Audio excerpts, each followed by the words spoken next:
ինքնիշխանությունից խոսում է Ռոբերտ Քոչարյանը, դա ոչ թե նոնսենս է, դա զավեշտ է, մարազմ է, եթե չասեմ սադիզմ։ Ռոբերտ Քոչարյանը խոսում է ինքնիշխանությունից։ Մարդ, որ իր ամբողջ պաշտոնավարման ընթացքում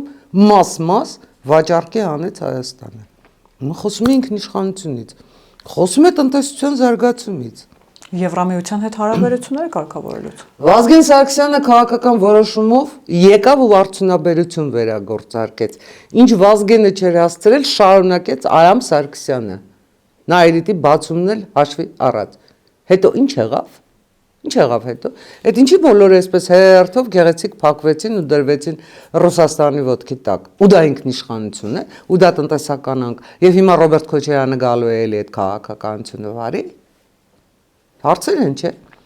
Օրը մեկ հարցազրույց է տալիս, օրը մեկ հանդիպման է գնում, օրը մեկ հայտարարություններ է անում։ Նայում ես ու չես հասկանում, այս մարդը ում հետ է խոսում։ Իր համար Հայաստանի Հանրապետությունը մնացել է 2008 թվականի երկիրը,